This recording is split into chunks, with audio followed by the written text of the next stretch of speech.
Ang ating pag-aaral po, paghihintay mula sa mga piling talata sa aklat ng Psalms sa chapter 119. Marami sa atin naghihintay sa Diyos. Hinihintay kung ano ang mangyayari sa ating buhay, ibibigay na ba sa atin ang tagumpay, o kaya pagkakalooban ba tayo ng physical na kagalingan, papahintulutan ba tayong manirahan sa ibang bansa. Yan yung mga hinihintay ng ilan sa atin. O, ibibigay ba sa atin yung trabaho na gusto natin, o kaya darating na ba ang Panginoon? Ano pa ba yung mga hinihintay natin? Matatapos na ba itong kahirapan natin? Mababago na ba yung karir natin? Or sa iba, no, maayos na ba ang relasyon naming mag-anak? Magiging okay na ba kaming mag-asawa ngayon? Magkakabati-bati na ba kaming mga magkakapit-bahay? Or malalagpasan na ba natin ang pagsubok na kinalalagyan natin? Marami pang iba yung mga kahilingan natin sa Diyos yung ating hinihintay na ipagkaloob sa atin. Habang naghihintay po tayo, marami tayong maranasan at maaaring marami tayong gawin. Pagkaminsan sa paghihintay natin, naiinip tayo. Nawawalan tayo ng pag-asa, pinanghihinaan tayo. Tulad ng naramdaman ng may akda nitong Psalms 119. Isinulat niya o kaya inawit niya ito sa panahon na hindi komportable yung kanyang buhay. May umaaway sa kanya, merong nang-uusig sa kanya, nanghihina siya, pinanlalabuan siya para siyang natutuyo. Yun yung pakiramdam niya. Feeling niya matatalo siya o kaya mapapatay na siya ng kanyang kaaway. Pinapakita sa atin ang bahagi ng sulat na ito na sa ating paghihintay sa Diyos, kung nahihirapan po tayo, kung nauubusan tayo ng lakas, kung pinanghihinaan tayo ng loob, yan yung panahon na mas kailangan pala natin ang salita ng Diyos. So sa pagbulay-bulay natin sa ating buhay and as we reflect sa mga salitang isinulat dito sa awit 119, isinulat ito ng isang taong dumadaan sa matinding pagsubok. So nawa gamitin ito ng Diyos para magbigay ng panibagong sigla sa atin at gamitin din ito ng Diyos na magbigay ng panibagong pag-asa sa puso natin. Na anuman yung pinagdadaanan natin ngayon at tila ba hindi tayo sinasagot ng Diyos, hindi po yan ang katapusan. At hindi po yan yung oras para lalo tayong panghinaan, kundi isang opportunity ito o isang pagkakataon po to turn our trials into prayers. Makikita natin dito, sinasabi ng psalmist sa Diyos yung kanyang mga pinagdadaanan at nararanasang paghihirap. Na habang sinasabi niya yun sa Diyos, inihahayag naman niya, ini-express naman niya yung kanyang matibay na pag-asa, inihahayag naman niya yung matibay na pagkapit niya sa salita ng Diyos, lalong-lalo na sa mga panahon na siya ay nanghihina. Hatiin po natin sa dalawang bahagi ang pag-aaral natin sa Psalms 119 sa verse 81 hanggang verse 88. Ang version ng Biblia na ating gagamitin sa Tagalog po ay ang Bagong ang Biblia at sa English po ay New American Standard Bible. Ang unang punto, kanino dapat umasa kapag nanghihina? Sa verse 81 hanggang 84, ito yung tanong na dapat nating itanong sa ating mga sarili. Saan tayo nagtitiwala kapag nanghihina tayo? Kanino tayo dapat umasa kapag napapagod, kapag naiinip tayo sa paghihintay sa sagot ng Diyos sa ating mga prayers? Makikita natin sa mga talatang ating babasahin na patuloy na kumakapit sa Diyos ang sumulat ng awit na ito. Kahit na ang dami-dami niyang pwedeng dahilan para bumitaw na. Sa kabila ng hirap na pinagdadaanan niya, patuloy siyang kumakapit sa Diyos. Bakit po? Dahil yung tiwala niya ay nananatiling sa Diyos at sa maaasahang salita ng Diyos.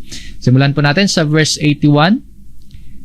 Ayon po dito, nanghihina ang aking kaluluwa para sa pagliligtas mo. Magpapahiwatig na napapagod, naiinip, para bang nauubos yung lakas, para bang nauubos yung buhay, tumamlay Nanghihina sa New American Standard Bible. Languishes. Parang wala na.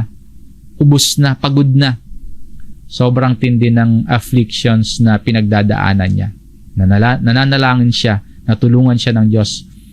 Pero para bang hindi dumarating yung tulong na yon. Kaya sabi niya, nanghihina ang aking kaluluwa. Siguro kung tayo yan, no? Ang tindi-tindi ng afflictions na pinagdadaanan natin, tapos para bang hindi dumarating yung tulong na kailangan natin mula sa Diyos. Siguro kung tayo ganyan, bakit pa tayo magpe-pray? O kaya anong dahilan pa para maghintay sa Diyos? Parang wala namang nangyari, parang wala namang ginagawa, parang wala namang nababago. Nauubos lang yung pananabik natin, napapagod tayo sa paghihintay. Kapag tayo po ay nanghihina, ang maaring tanong natin sa ating sarili, meron pa kayang tulong na darating galing sa Diyos? Bakit ang tagal-tagal? Bakit hindi nagbabago? Baka kailangan na nating maghanap ng tulong mula sa iba. Hahanap na ba tayo ng ibang tagapagligtas? Kasi parang hindi nagbabago, parang walang pag-asa. Hahanap na ba tayo ng ibang pagkakatiwalaan? Siguro kung grabe yung afflictions na pinagdadaanan natin, meron ilan sa atin, maaring sumuko na lang. Pero itong sumulat ng verse na ito, sa kabila ng kanyang nararamdaman, patuloy pa rin siyang nagtitiwala, patuloy pa rin siyang umaasa sa Diyos. Sabi po dito, sa iyong salita ay umaasa ako. Sinasabi or awit niya sa Diyos na yung pagliligtas ng Diyos, sabi niya, your salvation ang hinihintay niya. Sa pagliligtas mo, sa iyong salita ay umaasa ko. For your salvation, I wait for your word. Hindi niya yun matatagpuan sa iba. Wala na siyang ibang mapupuntahan pa. Kaya sabi niya, sa iyong salita ay umaasa ako. Nagtitiwala, umaasa siya sa Diyos. Kahit sa tindi ng paghihirap niya, alam niya na hindi pa yun yung ending. Ang grabe yung paghihirap niya, pero hindi pa yun yung dulo, hindi pa yun yung end of the story. Pinapakita pa nito sa atin na kung panghihinaan po tayo sa ating paghihintay, patuloy pa rin po tayong umasa. Kung panghihinaan po tayo sa ating paghihintay sa Diyos, patuloy pa rin tayong maghintay sa Diyos.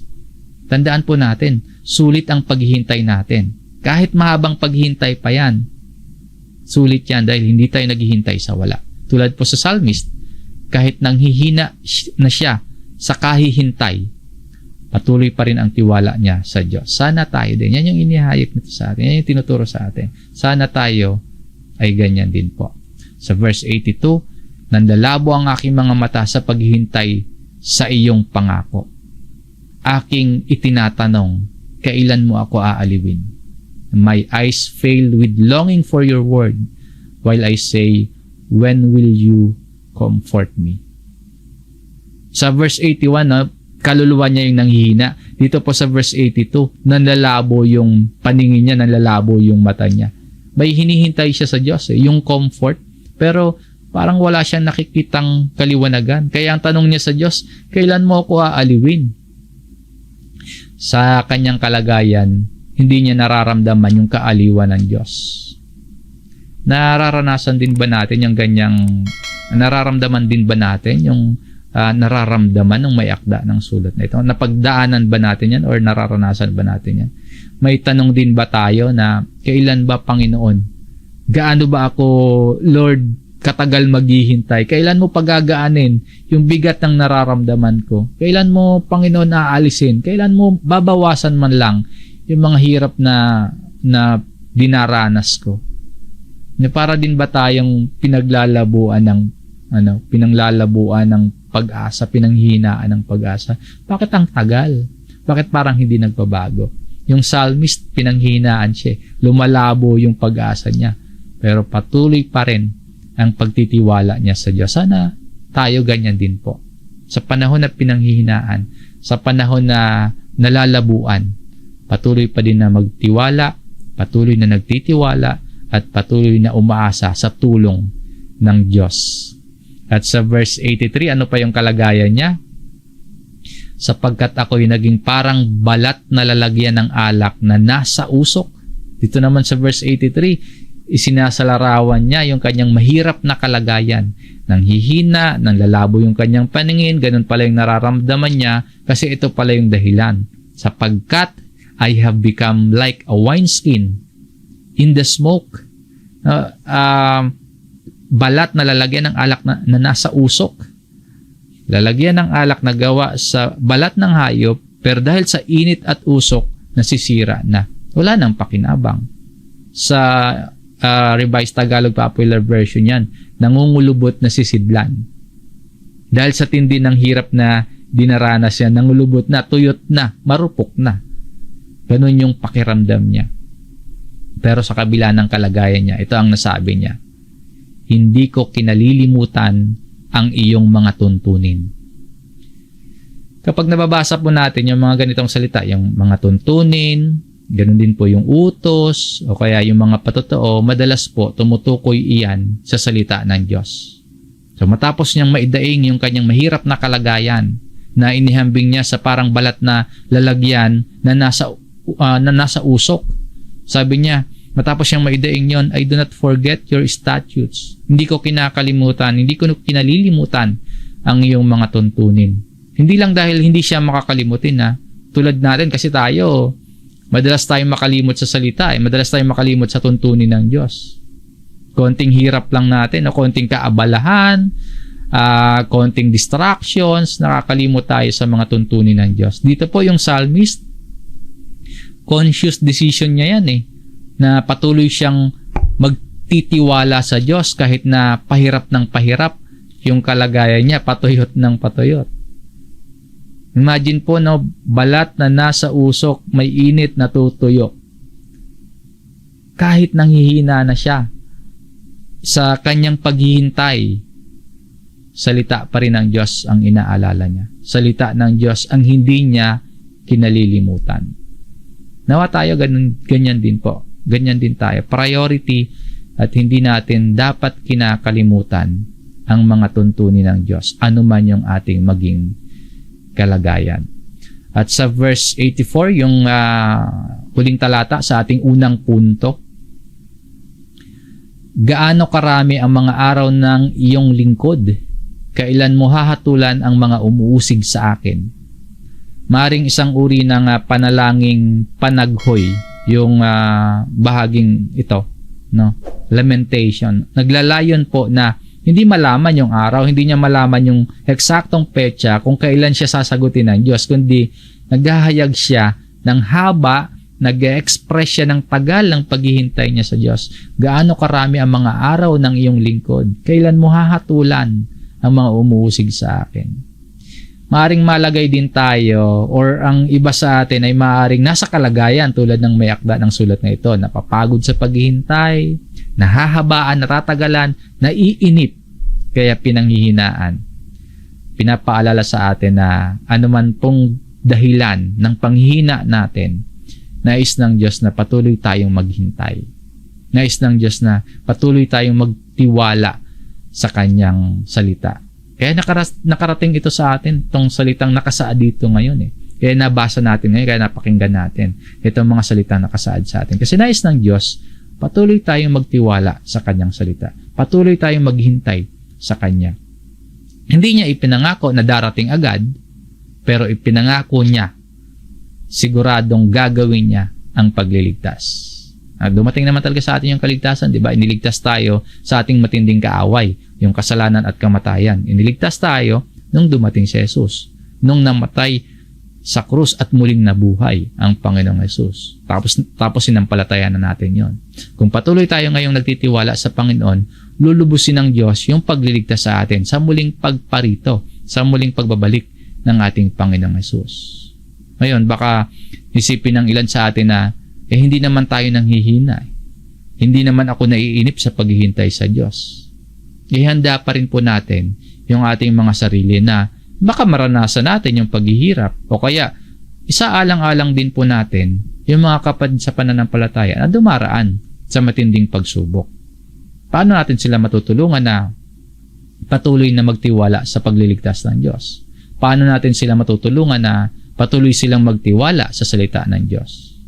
At mahalagang makita din natin sa talatang ito yung kahalagahan ng pagiging lingkod o kaya pagiging servant ng Diyos. Tayo ay dapat na servant ng Diyos. Hindi tayo dapat mang-uusig ng mga lingkod ng Diyos. Sa unang punto ng ating aralin na ipahayag ng psalmist yung kanyang pagtitiwala sa Diyos sa kabila ng kanyang matinding paghihirap na pinagdadaanan at ang patuloy niyang pag-asa sa salita ng Diyos lalo na sa mga panahon na siya ay nanghihina. Yan yung po yung inihayag sa ating unang punto. Kanino dapat umasa kapag nanghihina? Umasa po tayo sa pangako. Umasa tayo sa tuntunin sa salita ng Diyos. Sa ikalawang bahagi, sa verse 85 hanggang 88 ay titingnan naman natin kung ano ang tulong na kailangan kapag nanghihina.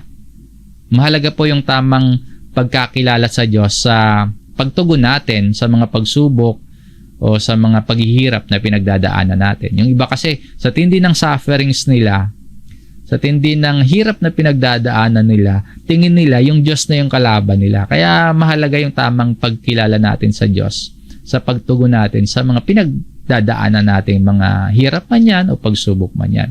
Kasi tingin ng iba, pinaparusahan sila ng Diyos. Tingin nila, pinagmamalupitan sila ng Diyos. Pakiramdam nila, pinababayaan sila ng Diyos. Pero pansinin niyo po itong sumulat ng Psalm 119. Hindi ganun yung kanyang asta eh. No, sa laki ng afflictions na pinagdadaanan niya, hindi niya itinuturing na kaaway niya ang Diyos. Hindi ganun yung postura niya. Kinakausap niya ang Diyos bilang kanyang Panginoon. Hindi niya inaakusahan at hindi niya sinusumbatan ang Diyos na parabang kaaway niya ang Diyos. Sa prayer niya dito, patuloy ang pagtitiwala at pag-asa niya sa tuntunin, pag-asa niya sa salita, sa kalooban, pag-asa at pagtitiwala niya sa kaparaanan ng Diyos. Hindi niya itinuturing na kaaway ang Diyos. Kilala ng psalmist kung sino talaga yung kaaway niya. Basahin natin itong verse 85. Ang mapagmataas ay gumawa ng hukay na patibong para sa akin, mga taong hindi sang-ayon sa iyong tuntunin. The arrogant have dug pits for me, men who are not in accord with your law. Kung sino raw po yung mga kaaway niya? The arrogant, ang mapagmataas. Yun yung mga kaaway niya. Dahil gumagawa sila, yung mga arrogante na yon ay gumagawa ng paraan para mabitag siya o malagay siya sa panganib o kaya para masaktan siya. Kaya po yung pagmamataas, kaaway hindi lamang yung mga tao ng Diyos, kundi kaaway ng Diyos mismo. Kung itinuturing natin yung ating sarili na may pinakamataas na otoridad sa ating buhay at sinasabi natin hindi natin kailangan ang salita ng Diyos, nagiging arrogante po tayo. Sinukat ng may akda yung mga kaaway niya hindi ayon sa sarili niyang kapakanan. Sinukat ng psalmist yung mga kaaway niya hindi sa sarili niyang patakaran, kundi ayon sa salita ng Diyos. Ayon sa kanilang attitude patungkol sa salita ng Diyos. Sila raw po yung mga tao na hindi sang-ayon sa tuntunin. Sila yung mga taong hindi sang-ayon sa salita ng Diyos. Mga taong hindi lang kontra sa psalmist, kundi kontra din sa tuntunin ng Diyos. So yung paghingi dito ng tulong, yung paghingi niya ng tulong sa Diyos, hindi lang concern para sa sarili niyang kapakanan, kundi concern din para sa karangalan ng Diyos at para sa salita ng Diyos. Basahin natin yung kasunod, verse 86. Tiyak ang lahat ng mga utos mo, kanilang inuusig ako ng kasinungalingan, tulungan mo ako. All your commandments are faithful, they have persecuted me with a lie. Tapos sabi niya, help me. Dito sa verse na ito, makikita natin yung lantad, no? Yung explicit na paghingi ng tulong sa Diyos. So sabi niya, tiyak o faithful yung mga utos ng Diyos. Faithful yung salita ng Diyos. Tiyak ang lahat, sigurado ang lahat. Hindi lang yung ilan, hindi lang yung karamihan ng salita ng Diyos yung tiyak. Hindi lang yung ilan o maraming utos ng Diyos ang tiyak, kundi lahat ng commandments ng Diyos ay sigurado, ay tapat, ay tiyak, at mapagkakatiwalaan. Sa kabilang banda, yung mga kaaway ng psalmist, inuusig siya ng kasinungalingan. Hinihiya siya, sinisiraan siya. O kailangan niya ng tulong. Makikita natin dito yung isang maikli at isang tahasang panalangin sa Diyos. Sabi niya, tulungan mo ako. Help me. Madalas po, yung dead-end nating sitwasyon, yung matitinding pagsubok na nararanasan natin, naalis niyan yung pagiging mapagmataas natin. Yung matitinding pagsubok na pinagdadaanan natin, naghahatid yan sa atin ng pag-amin na walang ibang tulong yung kailangan natin maliban sa tulong na nagmumula sa Diyos. Yung tulong na kailangan natin, tulong na nagmumula sa Diyos. O kaya, baka isipan naman natin, wala pa naman tayo sa punto o kaya wala pa naman tayo sa kalagayan na masasabi nating tulungan tayo ng Diyos kasi feeling natin ngayon, kaya pa natin ang sitwasyon. Pakiramdam natin, hindi pa tayo dadaing ng katulad dito na, Lord, help me. Dahil malakas pa tayo. Pakiramdam natin, hindi tayo dadaing ng ganyan. Dahil matagumpay tayo ngayon, maunlad tayo ngayon. Pero napakabuti ng Diyos sa atin. Ngayon pa lang, sa anumang kalagayan natin ngayon, tinuturuan niya tayo na ready available yung tulong niya. Sabihin lang natin, ipanalangin lamang natin na help me. Tulungan tayo ng Diyos. At sa verse 87, halos sa ibabaw ng lupa, ako ay kanilang winakasan. Ngunit ang mga tuntunin mo ay hindi ko tinalikuran. They almost destroyed me on earth. But as for me, I did not forsake your precepts. Sinasabi dito ng writer, halos malagay siya sa bingit ng kamatayan. Malapit nang magtagumpay yung mga kaaway niya na wakasan yung kanyang buhay, nakitilin yung kanyang buhay. Yung tangka ng kaaway niya na patayin siya physically man o emotionally o kaya sa tindi ng persecution na ginagawa sa kanya, pakiramdam niya, nasa dulo na siya, nasa bingit na siya ng kanyang buhay. Kung sa kandila, paubos na yung kanyang buhay. Or kung sa phone natin, no, yung pakiramdam niya, 1% na battery na lang, mamamatay na. Muli po, no, kung sa atin yan, kung tayo yung nakakaranas ng ganyang persecution o paghihirap, ano kaya ang gagawin natin? Malapit nang magwakas, kakapit pa ba tayo sa Diyos? Hindi nagbabago, malapit nang magwakas, parang walang tulong, kakapit pa rin ba tayo sa kanyang salita? Kakapit pa kaya tayo? Or ayawan na? Tatalikuran na natin? Kaso, kapag tumalikod naman tayo, tinalikuran natin ang Diyos, tinalikuran natin ang kanyang salita, saan naman tayo pupunta? So, tinuturoan tayo dito na patuloy tayo na magtiwala sa tulong ng Diyos. Hindi natin ma-perfect yung pagsunod natin, pero magkaroon tayo ng determinasyon na hindi matitinag. Magkaroon tayo ng determinasyon na matibay, na hindi tayo tatalikod sa Diyos, ano man yung pagdaanan natin, at hindi man natin ma-perfect yung pagsunod natin sa kanyang kalooban. Magkaroon tayo ng matibay na panindigan na hindi tayo tatalikod sa kanyang salita. At sa verse 88, muli mo akong buhayin ayon sa inyong tapat na pag-ibig. Ito yung prayer ng psalmist dito sa last verse natin. Revive me according to your loving kindness. Para bang namatay na siya, sabi niya, give me life. O sabi niya, revive me. Kapag nagpray tayo na isustain ng Diyos yung buhay natin, kapag nanalangin tayo na pagkalooban, pahabain pa tayo, pa yung buhay natin. Hindi dahil may karapatan tayo sa buhay natin. Yun ay dahil lang sa awa ng Diyos sa atin. Ayun po dito, muli mo akong buhayin ayon sa iyong tapat na pag-ibig.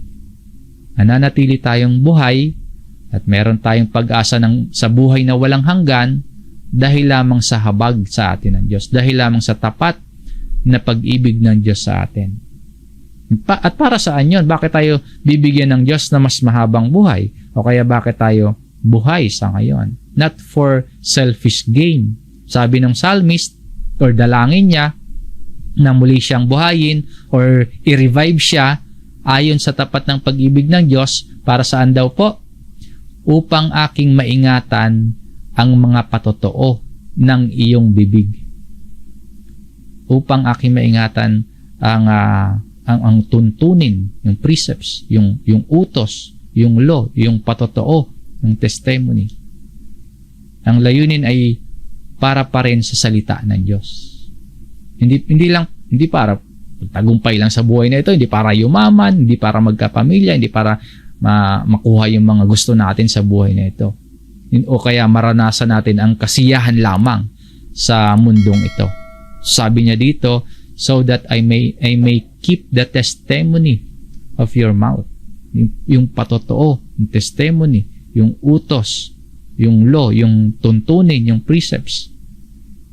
Ang layunin niya para sa salita ng Diyos. God-focused pa rin. Dahil yun naman talaga yung Diyos eh. Yung layunin talaga ng buhay natin ay ang Diyos. Yung resolve ng writer na maging faithful sa Diyos, ultimately, hindi nakadepende sa kanyang kakayahan, kundi sa katapatan ng Diyos, sa tulong na nanggagaling sa Diyos at sa buhay na ibinibigay ng Diyos. Ano ang tulong na kailangan natin sa panahon ng panghihina? Tulong ng Diyos. Sa mga panahon na wala tayong makakapitan. At kahit na pati tayo mismo hirap na kumapit sa Diyos, ang Diyos pa din po ang magbibigay ng lakas sa atin para kumapit tayo sa Kanya. Ang Diyos pa rin po ang magbibigay lakas sa atin para manatili tayong nakakapit sa Kanya hanggang matapos ang ating buhay. Kaya umasa sa tulong na ibibigay at ibinibigay ng Diyos. Mula sa verse 81 hanggang sa verse 88 ay nakita natin sa bawat linya na ang sumulat ng awit na ito ay nag-e-express hindi lang ng kanyang unwavering commitment sa salita ng Diyos sa kabila ng kanyang tila walang humpay na mga paghihirap sa buhay na nararanasan niya, no? Kundi sa kabila noon, kahit mahirap yung pinagdadaanan niya, makikita pa rin natin sa mga talatang ating binasa na kanya pa rin, nandun pa rin yung hindi mapipigtas na pagkapit niya sa Diyos, lalong-lalo na sa panahon na siya ay nanghihina o nanlulupaypay. Nasa Diyos yung tiwala niya. Nasa Diyos yung tulong na kailangan niya. At gaya ng kababanggit ko lang po kanina, ang Diyos din po ang tulong na kailangan natin hanggang sa matapos yung ating buhay. At kapag nangyari yun ba yung katapusan ng buhay natin?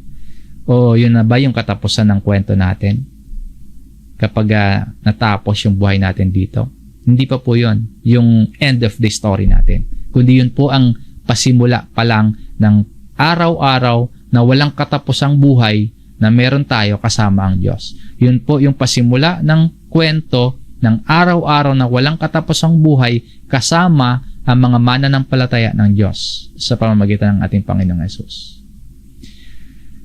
Sa pagsisimula ng bagong taon, sa ating patuloy na paghihintay sa Diyos, let us reflect sa buhay, sa bagong buhay na meron tayo ngayon dahil kay Kristo. Ano man yung kalagayan mo sa buhay ngayon, gaano man kahirap, makakaasa ka na tapat ang salita ng Diyos. Makakaasa ka na maasahan mo ang tulong na galing sa Diyos. At sigurado ang tapat na pag-ibig ng Diyos sa atin. At ang pagliligtas niya sa atin ay tiyak. Hanggang dito po ang ating pag-aaral. Maraming salamat sa inyong pakikinig mga kapatid. Purihin po natin ang Diyos. At sa ating pagtatapos, muli po tayong manalangin.